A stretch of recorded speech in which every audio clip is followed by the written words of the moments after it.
Hello दोस्तों, एक बार फिर स्वागत है अपने YouTube channel target super TET में। तो आइए दोस्तों, आज हम नया प्रैक्टिस सेट देखते हैं जो यूपी टेट के लिए बहुत ही महत्वपूर्ण है। तो यह पेपर 1 के लिए यानी कक्षा 1 से लेकर 5 तक के लिए बहुत ही महत्वपूर्ण होगा। यह भाग पहला होगा, बाल विकास एवं शिक्षण विधियाँ। तो चलिए दोस्तों शुरू करते हैं। तो पहला क्वेश्चन है हमारा कि जब कुछ व्यक्ति आपस में मिलकर एक दूसरे को प्रभावित करते हैं तो वे निर्माण करती हैं कि किसका करती हैं। पहला ऑप्शन है राजनीति समूह का, दूसरा ऑप्शन है सामाजिक समूह का, तीसरा ऑप्शन है इसका कि व्यापारी समूह का, और चौथा ऑप्शन है इसका कि अपराधी समूह का। तो इसका जो ऑप्शन हो जाएगा, यानी वो एक दूसरे को जब वो प्रभावित कर रहे हैं तो वह सामाजिक समूह का क्या कर रहे हैं, निर्माण कर रहे हैं। क्या कर रहे हैं? सामाजिक समूह का निर्माण कर रहे हैं। नेक्स्ट क्वेश्चन देखते हैं। क्वेश्चन नंबर दूसरा है कि बच्चे के विकास में खेलों का महत्व है। जो बच्चे होते हैं उनके विकास में खेलों का विशेष महत्व है। पहला ऑप्शन है सामाजिक, दूसरा ऑप्शन है मानसिक, तीसरा ऑप्शन है शारीरिक, और चौथा ऑप्शन है ये सभी।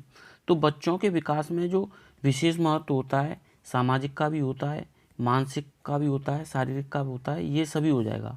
तो इसका जो ऑप्शन हो जाएगा वो ये सभी हो जाएगा। नेक्स्ट क्वेश्चन देखते हैं। तीसरा क्वेश्चन है कि स्पीयरमैन के द्वय कारक बुद्ध सिद्धांत में यदि जी कारक का स्तर ऊंचा हो तो व्यक्ति होगा। पहला ऑप्शन है अधिक बुद्धिमान, दूसरा ऑप्शन है मूर्ख, तीसरा ऑप्शन है सामान्य, और चौथा ऑप्शन है अधिक मूर्ख। तो स्पीयरमैन के द्वय कारक बुद्धि सिद्धांत में अगर जी कारक का स्तर जो ऊंचा है तो जो वो व्यक्ति होगा वह आपका अधिक बुद्धिमान होगा। कैसा होगा? अधिक बुद्धिमान होगा। नेक्स्ट क्वेश्चन देखते हैं। चौथा क्वेश्चन है कि निम्न में से कौन सा क्रियात्मक बुद्धि के परीक्षण हेतु उपयोग में लाया जाता है। पहला ऑप्शन है स्टैनफोर्ड बिने परीक्षण, दूसरा ऑप्शन है कोह ब्लॉक डिजाइन परीक्षण, तीसरा ऑप्शन है रेवेन प्रोग्रेसिव मैट्रिसेव परीक्षण, और चौथा ऑप्शन है कि जोशी सामान्य मानसिक क्षमता परीक्षण। तो जो क्रियात्मक बुद्धि परीक्षण हेतु जो उपयोग में लाया जाता है वह आपका दूसरा ऑप्शन हो जाएगा कोह ब्लॉक डिजाइन परीक्षण। क्या हो जाएगा? कोह ब्लॉक डिजाइन परीक्षण। नेक्स्ट क्वेश्चन देखते हैं, और यह 5वां क्वेश्चन होगा कि गार्डनर के बहुबुद्धि सिद्धांत में सबसे अंत में जोड़ा गया था। गार्डनर के बहुबुद्धि सिद्धांत में सबसे अंत में जोड़ा गया था। पहला ऑप्शन है सागीतिक बुद्धि, दूसरा ऑप्शन है स्थानिक बुद्धि, तीसरा ऑप्शन है अस्तित्ववादी बुद्धि, और चौथा ऑप्शन है भाषावादी बुद्धि। जो गार्डनर के बहुबुद्धि सिद्धांत में सबसे अंत में जो जोड़ा गया था वह अस्तित्ववादी बुद्धि थी। क्या थी? अस्तित्ववादी बुद्धि थी। नेक्स्ट क्वेश्चन देखते हैं। 6वां क्वेश्चन है कि बच्चों के मानसिक स्वास्थ्य को बेहतर बनाए रखने हेतु आवश्यक है। यानी बच्चों के मानसिक स्वास्थ्य को बेहतर बनाए रखने हेतु आवश्यक क्या है? घर का स्वच्छ वातावरण, दूसरा है असामाजिक कार्य करने की आज़ादी, तीसरा है सदैव डॉक्टरी रख रखाव, और चौथा है उपरोक्त में से कोई नहीं। तो बच्चों के मानसिक स्वास्थ्य को सबसे बेहतर बनाए रखने हेतु जो आवश्यक होता है वह होता है घर का स्वच्छ वातावरण। घर का स्वच्छ वातावरण। नेक्स्ट क्वेश्चन है कि एक बालक में वह प्रेरक जो उसमें वातावरण के संपर्क में आने से विकसित होता है वह है। पहला ऑप्शन है जन्मजात प्रेरक है, दूसरा ऑप्शन है प्राकृतिक प्रेरक है, और तीसरा ऑप्शन है अर्जित प्रेरक है, और चौथा ऑप्शन है शिक्षक प्रेरक है।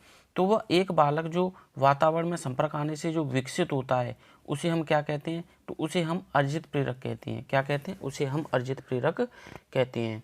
नेक्स्ट क्वेश्चन देखते हैं कि वे बालक जो रटते हैं उनमें पहला ऑप्शन कह रहा है कि बुद्धि का विकास नहीं हो पाता है, दूसरा ऑप्शन है कि इस बात का विवेक नहीं होता है कि क्या जरूरी है और क्या गैर जरूरी है, तीसरा ऑप्शन है कि उनमें मौलिक चिंतन की शक्ति पैदा नहीं होती है, और चौथा ऑप्शन है उनके लिए परीक्षा पास कर पाना कठिन होता है। तो वे बालक जो रटते हैं तो उनमें मौलिक चिंतन की शक्ति पैदा नहीं होती है। तीसरा ऑप्शन इसका सही आंसर हो जाएगा। क्या हो जाएगा? तीसरा ऑप्शन, यानी उनमें मौलिक चिंतन की शक्ति पैदा नहीं होती है। नेक्स्ट क्वेश्चन है, और यह 9वां क्वेश्चन है कि कक्षा 9 में यानी कक्ष में एक शिक्षक क्रम संख्या बोलकर बालक की उपस्थिति लेता है। इस विषय में आपकी राय क्या है? पहला ऑप्शन है कि यह तरीका उत्तम है क्योंकि इसमें समय कम लगता है। दूसरा ऑप्शन है कि यह तरीका लोकप्रिय है क्योंकि सभी स्कूलों में ऐसा होता है। और तीसरा ऑप्शन है कि यह तरीका अच्छा नहीं है, इससे शिक्षक के साथ बालक का सीधा संबंध नहीं बन पाता है। और चौथा ऑप्शन है कि यह तरीका अच्छा नहीं है, इस तरह से हाजिर लेते समय कई बार दो क्रमिक बालक एक साथ बोल पड़ते हैं। तो कक्ष में शिक्षक क्रम संख्या बोलकर बालक की उपस्थिति लेता है तो यह तरीका अच्छा नहीं है। क्यों नहीं? इससे शिक्षक के साथ बालक का सीधा संबंध नहीं बन पाता है क्योंकि वह क्रम का अनुसरण करता है। नेक्स्ट क्वेश्चन है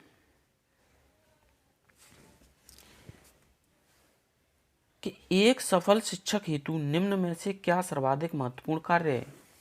पहला ऑप्शन है परीक्षण यानी परीक्षा उत्तीर्ण करने में बालकों की सहायता करना। दूसरा ऑप्शन है अच्छा खिलाड़ी बनाने हेतु बालकों की सहायता करना। तीसरा ऑप्शन है कि बालकों में चिंतन योग्यता का विकास करना। और चौथा ऑप्शन है बालकों में पुस्तकों के प्रति प्रेम पैदा करना। तो एक सफल शिक्षक हेतु निम्न में से जो सर्वाधिक महत्वपूर्ण कार्य होता है वो आपका होता है बालकों में चिंतन योग्यता का विकास करना। बालक में चिंतन योग्यता का विकास करना। नेक्स्ट क्वेश्चन है कि किसी बालक में उपलब्ध प्रेरणा का मापन करने के लिए उपयुक्त है, यानी किसी बालक में उपलब्ध प्रेरणा का मापन करने के लिए उपयुक्त है साक्षात्कार विधि, प्रसंगात्मक बोध परीक्षण या प्रश्नावली विधि या उपरोक्त में से कोई नहीं।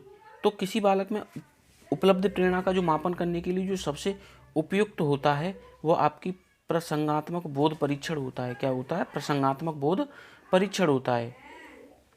नेक्स्ट क्वेश्चन है, और यह 12वां क्वेश्चन है कि निम्न में से क्या स्मृति का तत्व नहीं है? संकेतन, संचय, पुनः प्राप्ति या विलोपन। तो जो स्मृति का तत्व नहीं होता है वह आपका विलोपन नहीं होता है। क्या नहीं होता है? विलोपन नहीं होता है। संकेतन भी होता है, संचय भी होता है, पुनः प्राप्ति भी होता है और विलोपन नहीं होता है। तो इसका राइट आंसर विलोपन हो जाएगा। नेक्स्ट क्वेश्चन है 13वां है कि सीखने का प्रयत्न एवं त्रुटि सिद्धांत किसके द्वारा विकसित किया गया था? पोलार्ड के द्वारा, जीन पियाजे के द्वारा, थॉर्नडाइक के द्वारा या स्किनर के द्वारा। तो सीखने का प्रयत्न एवं त्रुटि सिद्धांत जो विकसित किया गया था वो आपका थॉर्नडाइक महोदय के द्वारा प्रतिपादित यानी विकसित किया गया था। नेक्स्ट क्वेश्चन है कि आपकी कक्षा के बालक खेलकूद कर रहे हैं तो आपको उनके साथ सक्रिय रूप से खेलकूद में भाग लेना चाहिए क्योंकि इससे क्या होगा? पहला ऑप्शन है कि इससे आपको बालकों के निकट संपर्क में आने का अवसर मिलता है। दूसरा ऑप्शन है कि इससे आपको खेलने का अवसर मिलता है। तीसरा ऑप्शन है कि इससे आपको मनोरंजन का अवसर मिलता है। और चौथा ऑप्शन है कि उपरोक्त सभी। तो इससे आपको बालकों के निकट आने का अवसर मिलता है, यानी संपर्क में आने का अवसर मिलता है। तो आपकी कक्षा के बालक खेल कूद करें तो आपको उनके साथ सक्रिय रूप से खेलना चाहिए क्योंकि उनके निकट संपर्क में आने का अवसर मिलता है। नेक्स्ट क्वेश्चन देखते हैं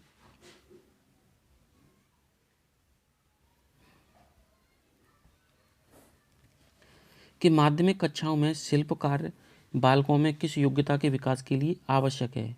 पहला ऑप्शन है हस्तकार्य के लिए, दूसरा ऑप्शन है कि सृजनात्मकता के लिए, तीसरा ऑप्शन है अभिव्यक्ति के लिए और चौथा ऑप्शन है नई सामग्री का प्रयोग। तो जो माध्यमिक कक्षाओं में शिल्प कार्य जो बालकों में योग्यता के विकास के लिए आवश्यक होता है तो वो जो आवश्यक होता है वो सृजनात्मकता के लिए आवश्यक होता है। किसके लिए होता है? सृजनात्मकता के लिए आवश्यक होता है। नेक्स्ट क्वेश्चन है कि बालकों में समय समय पर सांस्कृतिक कार्यक्रमों का आयोजन करने का लाभ होता है। पहला ऑप्शन है बालकों के पढ़ाई के अवसर कम कर दिए जाना। नंबर दूसरा है कि अनावश्यक रूप से धन एवं समय की बर्बादी करना। और तीसरा है कि विद्यालय द्वारा शिक्षक वर्ग का शारीरिक व मानसिक उत्पीड़न करना। और चौथा है ऑप्शन इसका कि इसके माध्यम से बालकों का सर्वांगीण विकास किया जा सकता है। तो इसका जो ऑप्शन हो जाएगा वो चौथा हो जाएगा कि इसके माध्यम से बालकों का सर्वांगीण विकास किया जा सकता है। नेक्स्ट क्वेश्चन देखते हैं कि निम्न में से कौन सा व्यवहार प्रभावकारी शिक्षण में योगदान नहीं देता है। पहला ऑप्शन है कि विभिन्न शिक्षण सामग्रियों का प्रयोग। दूसरा ऑप्शन है कक्षा के नियमों व कार्यप्रणालियों का सख्ती से पालन। तीसरा ऑप्शन है बालकों को शैक्षिक लक्ष्यों की जानकारी देना। और चौथा ऑप्शन है कि शिक्षण में बालकों का सक्रिय भाग लेना। तो इसका जो आंसर हो जाएगा यानी प्रभावकारी शिक्षण में योगदान नहीं देता है, तो ये योगदान नहीं देता है वह आपका कक्षा के नियमों व कार्य प्रणालियों का सख्ती से पालन शिक्षण में योगदान नहीं देता है। नेक्स्ट क्वेश्चन है कि आपकी कक्षा में एक समस्यात्मक बालक है, उसके व्यवहार के उपचार हेतु आप निम्न में से कौन सी विधियों का प्रयोग करेंगे। पहला ऑप्शन है विद्यालय उपचार विधि। दूसरा ऑप्शन है परिवार उपचार विधि। तीसरा ऑप्शन है सरकार उपचार विधि। और चौथा ऑप्शन है समाज उपचार विधि। तो हम जो उपचार विधि करेंगे तो वो करेंगे आपकी विद्यालय उपचार विधि। कौन सी? विद्यालय उपचार विधि। नेक्स्ट क्वेश्चन देखते हैं कि वंचित रूप से पिछड़े बालकों के अंतर्गत निम्नलिखित में से कौन से बालक आते हैं। यानी जो वंचित रूप से पिछड़े बालक हैं उनके अंतर्गत कौन से बालक आते हैं। पहला ऑप्शन है अंध व अपंग बालक। दूसरा ऑप्शन है मंदबुद्धि व अखलाने वाले बालक। तीसरा ऑप्शन है पूर्ण बधिर या आंशिक बधिर। और चौथा ऑप्शन है उपरोक्त सभी।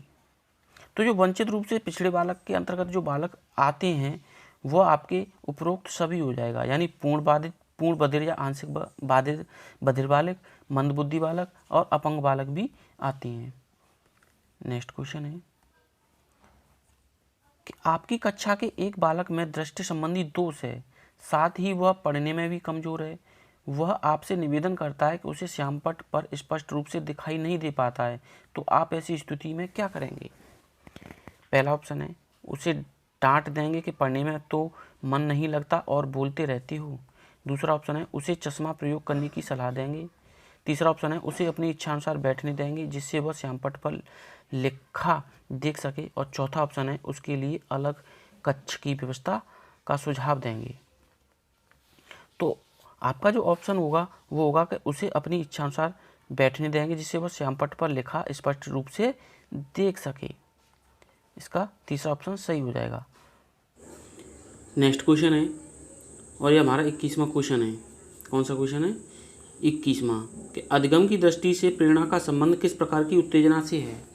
जो अधिगम की दृष्टि से प्रेरणा का संबंध किस प्रकार की उत्तेजना से है। पहला ऑप्शन है आंतरिक, दूसरा है बाहरी और तीसरा है अदृश्य और चौथा है दृश्य। तो जो अधिगम की दृष्टि से प्रेरणा का जो संबंध होता है उत्तेजना से वह आपका आंतरिक होता है। कैसा होता है? आंतरिक होता है। नेक्स्ट क्वेश्चन देखते हैं।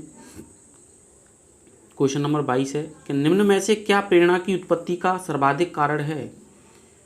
इनमें से प्रेरणा की उत्पत्ति का सर्वाधिक कारण क्या है।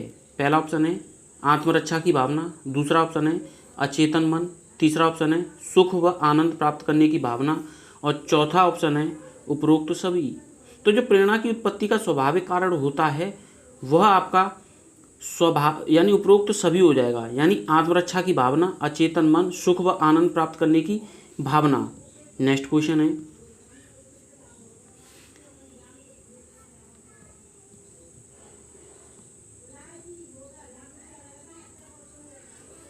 कि निम्न में से कौन विश्वविद्यालयों एवं महाविद्यालयों को मान्यता प्रदान करता है।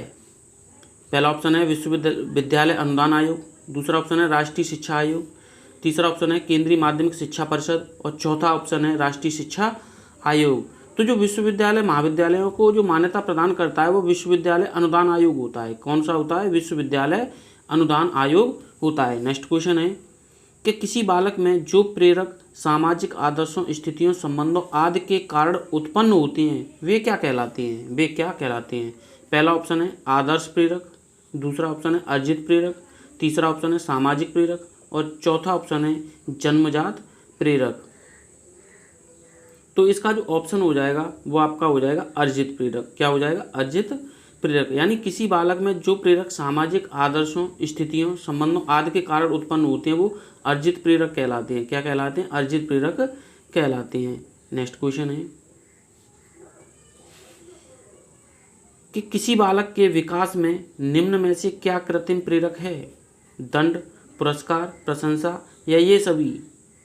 तो बालक के विकास में जो कृत्रिम प्रेरक होता है वह आपका ये सभी है। दंड भी है, पुरस्कार भी है, प्रशंसा भी है, और ये सभी कृत्रिम प्रेरक के अंतर्गत आती है। कैसे आती है? कृत्रिम प्रेरक के अंतर्गत आती है।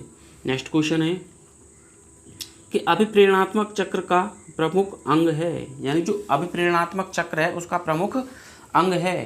पहला ऑप्शन है आवश्यकता, दूसरा ऑप्शन है अंतर्नोद, तीसरा ऑप्शन है प्रोत्साहन और चौथा ऑप्शन है ये सभी। तो जो अभिप्रेरणात्मक चक्र का प्रमुख अंग होता है तो वे ये सभी होते हैं। आवश्यकता भी होती है, अंतर्नोद भी होता है, प्रोत्साहन भी होता है, तो ये सभी इसका राइट आंसर हो जाएगा। नेक्स्ट क्वेश्चन है कि किसी बालक में सोचने का महत्वपूर्ण साधन है, यानी किसी बालक में सोचने का महत्वपूर्ण साधन है। पहला ऑप्शन है संकल्पना, दूसरा ऑप्शन है रुचि, तीसरा ऑप्शन है प्रेरणा या इनमें से कोई नहीं। तो किसी बालक में जो सोचने का सबसे महत्वपूर्ण साधन होता है वो संकल्पना होती है। क्या होती है? संकल्पना होती है। नेक्स्ट क्वेश्चन है कि भारत की प्रथम राष्ट्रीय शिक्षा नीति कब बनाई गई थी? भारत की राष्ट्रीय शिक्षा नीति कब बनाई गई थी? पहला ऑप्शन है 24 जुलाई 1985 को, दूसरा ऑप्शन है 24 जुलाई 1986 को, तीसरा ऑप्शन है 26 जुलाई 1986 को और चौथा ऑप्शन है 28 जुलाई 1989 को। तो जो भारत की प्रथम राष्ट्रीय शिक्षा नीति जो बनाई गई थी आपकी वह 24 जुलाई 1986 को बनाई गई थी। कब बनाई गई थी? 24 जुलाई 1986 को बनाई गई थी। नेक्स्ट क्वेश्चन है कि शिक्षक ही संपूर्ण समाज को प्रगति के मार्ग पर ले जा सकता है क्योंकि समाज की बात अधिक सोचता है। दूसरा ऑप्शन है कि भावी नागरिकों को सही मार्ग दिखा सकता है।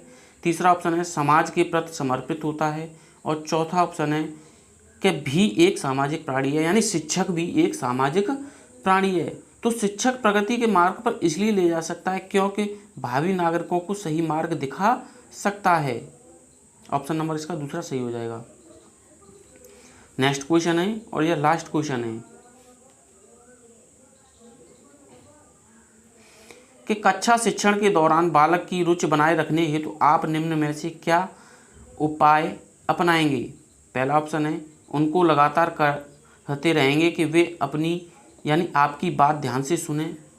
दूसरा ऑप्शन है कक्षा की खिड़कियों और दरवाजे बंद कर देंगे। तीसरा ऑप्शन है शिक्षक को रोचक बनाएंगे और चौथा ऑप्शन है लिखने का कार्य कराएंगे। तो कक्षा का शिक्षण के दौरान बालक में रुचि बनाए रखने के लिए सबसे जो महत्वपूर्ण उपाय होता है वह होता है शिक्षण को रोचक बनाएंगे। क्या करेंगे? शिक्षण को रोचक बनाएंगे।